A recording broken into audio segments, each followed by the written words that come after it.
amores, tudo bem com vocês? Espero que sim. A prof também está bem, está se cuidando, vocês também se cuidem, né? Que logo, logo já estaremos juntinhos novamente. Então, gente, vamos hoje para mais uma aula de geografia, certo? Então, eu preciso que vocês peguem a apostila de geografia para a gente acompanhar, todos juntos. Então, na página 208 da apostila. Vamos lá. No capítulo 4, as transformações nas áreas urbanas e rurais. Então, a gente já tem visto, né, muito sobre o campo, muito sobre as cidades, certo? Então, agora nós vamos ver as transformações nessas áreas, porque as áreas urbanas nem sempre foram assim. Aonde hoje é cidade, já foi rural, certo? Então, nós vamos estudar isto agora. Então, vamos ver. Os problemas urbanos.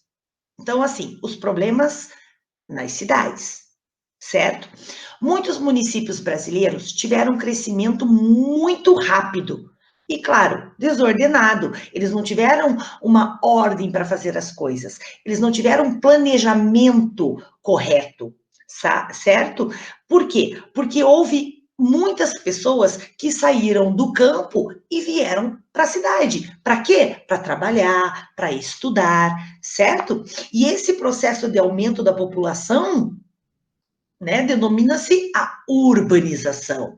Então, assim, todo esse processo que foi das pessoas saírem do campo, virem para as cidades, estudarem, trabalharem, é um movimento denominado êxodo rural, certo? O êxodo rural é isto, o deslocamento dessas pessoas da área rural para a área urbana. Então, nós temos aqui um gráfico, certo? Da população urbana e rural no Brasil. Isso foi do ano de 1950 a 2010. Então, foi milhões de pessoas, gente. Imagine, 190 milhões de pessoas em 2010 vieram para cá. Eles saíram, ó, do rural, certo? E vieram para a urbana. Então, é muito grande, certo? Essa população aumentou muito. Então, vamos ver. Em que ano, aproximadamente, a população urbana ultrapassou a população rural no Brasil? Vamos ver. População no rural, ó, aqui, ó. A urbana, que elas se encontram. Então, aonde elas se encontram foi no ano de 1970, certo? Foi quando a população urbana tinha mais do que a rural. As pessoas se deslocavam do campo para as cidades em busca de emprego e de melhores condições de vida, certo? Esses fatores somam-se à grande concentração de terras e o processo de mecanização no campo, que acabaram expulsando os agricultores da área rural. Então, claro, os donos de campos, de plantações, começaram a usar máquinas, tratores, empilhadeiras, certo? Então, eles começaram o quê? A mandar embora as pessoas, os que mexiam nas plantações, porque o que eles iam fazer? Eles já tinham as máquinas, certo? Com isso, alguns problemas sociais começaram a surgir nas cidades, como o desemprego, a falta de moradia, as favelas, a falta de transporte coletivo para a população, entre muitas outras coisas. O intenso crescimento populacional das cidades também trouxe consequências negativas para o meio ambiente. Sim, gente. O que esses problemas causaram? Pensa, pessoas desempregadas, porque se aumentou muito as cidades, não tinha emprego para todo mundo. A falta de moradia, nem todo mundo tinha casa, então como eles não tinham casa, não tinham terreno para fazer as casas deles, eles iam para onde? Para as favelas. Então as favelas foram pessoas que não conseguiram ter os terrenos e foram construindo as suas favelinhas, certo? Em vários locais. A falta de transporte coletivo. Sim, sempre tem que aumentar os ônibus na nossa cidade, porque o aumento da população, certo? Os ônibus muito cheios, pode acontecer um acidente, assaltos e muitas outras coisas, certo? E claro que também, se aumentou a quantidade de pessoas na cidade, aumentou também a poluição. Muitas pessoas queimando, muitas pessoas desmatando, tudo para construir, certo? A população dos rios. O número de indústrias e de pessoas nos grandes centros urbanos ocasionou o aumento da produção de lixos sólidos, como restos de comida, plásticos, entre outros, e de efluentes, que em muitos casos acabam sendo destinados aos rios. A poluição dos rios é um problema que ocorre em milhares de cidades do Brasil e no mundo. Então, assim, os efluentes, gente, são aqueles riozinhos pequenos que às vezes a gente tem na rua, a gente acha um riozinho. Então as pessoas acabavam jogando lixo ali e esse rio levava o lixo para onde? Para o mar, certo? Para os rios maiores também. Aqui é a poluição do Rio Negro, lá em Manaus, no Amazonas. Gente, olha só a quantidade de lixo que esse rio tem. Olha só a poluição, certo? Então, olha só, de olho no local. Você já observou a poluição de rios próximos à sua moradia ou à escola? Justifique. Então, assim, claro, eu observei. Então, eu vou colocar a minha opinião. Sim, eu já vi. A poluição dos rios à sua moradia ou à sua escola? Eu já vi sim. Vírgula. Perto da minha moradia. Justifique. Sempre que passo por esse rio, vejo pessoas jogando resíduos dentro dele. E vejo também muitos resíduos parados dentro do rio. Certo? Poluição do ar. Outro grande problema que afeta as grandes e médias cidades é a poluição do ar, ocasionada pela fumaça que sai das chaminés das indústrias e do escapamento dos automóveis, podendo causar sérios danos à saúde, como doenças respiratórias, irritação nos olhos, entre outros. Então, gente, hoje em dia, para as indústrias, a gente não tem muito o que fazer. Elas precisam trabalhar, elas precisam queimar. Então, ainda tem muita poluição. Com os carros, agora já foram feitos escapamentos que não poluem o ar, certo? Então, os carros mais antigos, eles não possuem esse equipamento, que é o equipamento catalisador, certo? Os carros mais antigos, eles não têm um catalisador, então eles ainda poluem, mas os carros mais novos, né, eles já têm o catalisador, então não polui tanto o meio ambiente.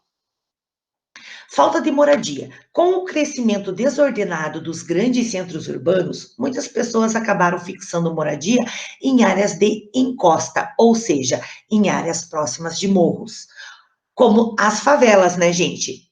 Muitas outras sequer conseguiram uma moradia. Em muitos casos, algumas pessoas acabam tendo que morar nas ruas, dormindo embaixo de marquises, que é uma cobertura pequena, né, que a gente tem muito no centro de Curitiba, onde são vários andares e tem aquela coberturazinha que protege a porta de entrada das lojas, dos prédios, certo? Ou adaptando-se a uma moradia precária embaixo de um viaduto. Então, ó, aqui tá a foto, né? Muitas pessoas ficam nessa situação, tadinhos, né? Aqui eles estão dormindo embaixo de uma marquise, certo? E agora nós temos aqui a lição de casa, gente. A lição de casa vai ser na página 211, certo? Vocês vão ler a reportagem e vão responder aqui, certo? No 5, lá no material de apoio, na página 33, tem uma folha. Ali a gente vai escrever um textinho, uma carta aos nossos governantes, por exemplo, ao prefeito, ao governador, certo? Propondo uma ideia para resolver o problema dessa falta de moradia das pessoas, certo? Então, essa carta vocês vão levar para a prof quando a gente voltar. Então, pensem como que vocês podem pedir para os governadores para eles resolverem esses problemas. Então, vocês vão dar ideias, certo? Ah, seria bom se fizesse isso, se fizesse aquilo, e vão escrever lá na página 33 do material de apoio. Continuando para a gente já terminar este capítulo. Problemas ambientais na área rural, certo? Então, olha só. Assim como urbana, a área rural apresenta problemas, mas a maioria está relacionada ao meio ambiente. Estes, entre os principais estão o desmatamento, que nós já falamos, né, muito na sala sobre isso, que eles desmatam, eles tiram as árvores, porque eles precisam fazer plantações, ou eles precisam colocar animais, certo? Então, eles derrubam todas as árvores, todo o mato que tem ali. E isso causa grandes problemas, certo? Por quê? Porque essa vegetação, ela é uma forma dela proteger o solo. E eles vão lá e tiram. Então, essa é a parte do desmatamento. Aqui é uma área, ó, desmatada para o plantio. Olha como é que fica. Olha a diferença, certo? A erosão do solo. A retirada de toda essa vegetação, gente, deixa o solo desprotegido. E aí facilita a erosão pela ação do vento e da chuva. O vento, ele tem grande poder de deslocar umas pedacinhos de terra, certo? E leva para outras áreas. Enquanto a chuva transporta os sedimentos do solo para outras áreas e para dentro dos rios. A erosão pode ser ocasionada tanto pelo desmatamento como pela má utilização do solo pelo agricultor, certo? Então tá aqui, ó, olha a erosão, ó. Então vem o vento, a chuva e leva todos os pedacinhos de terra para dentro do rio. O rio vai secando e vai causando erosão. Por quê? Porque o solo está desprotegido, certo? A poluição dos solos e dos rios. Outro grande problema ambiental na área rural é a poluição do solo e dos rios, devido à intensa utilização de agrotóxicos e fertilizantes. Como a prof já falou, agrotóxicos e fertilizantes, eles possuem muito produtos químicos e contaminam o solo. E aí polui o quê? A água dos rios e dos lagos. Por quê? Porque são transportados pela água da chuva, certo? Então, tudo isso que eles passam no solo, a água e a chuva vêm com o vento e leva os pedacinhos de terra para o rio e acaba poluindo os rios e os lagos, certo? As queimadas ocorrem quando o agricultor precisa ir mais rápido para limpar aquela área. Ele precisa logo tirar todas as árvores, os restos de folhas, os restos de galhos, certo? E aí ele vai lá e pá, coloca fogo, certo? Só que muitas queimadas, por causa do vento, elas podem se tornar incontroláveis. Então elas acabam o quê? Queimando outras partes da vegetação, certo? As queimadas também geram uma cortina muito grossa de fumaça que invade outros espaços da área rural, podendo se deslocar até para a nossa cidade. Aí causam o quê? Problemas de saúde para as populações que vivem nesta área. Imagina a gente ficar respirando aquela fumaça toda, certo? Ataca o pulmão, a gente fica com dificuldade de respirar, ou então a gente tem alergia, certo? É isso que acontece. E, além disso, elas podem contaminar o solo e os rios próximos e de outras regiões. Então, é errado fazer queimada, certo? E acabamos o capítulo, certo? Então, gente, a lição de casa está aqui, certo? Na página 211, nós vamos corrigir no próximo vídeo. Então, gente, é isso, acabamos a apostila 1 de geografia. O próximo vídeo vai ser a correção e vamos iniciar com a apostila 2, certo? Então, ficamos por aqui. se cuidem e até o próximo vídeo.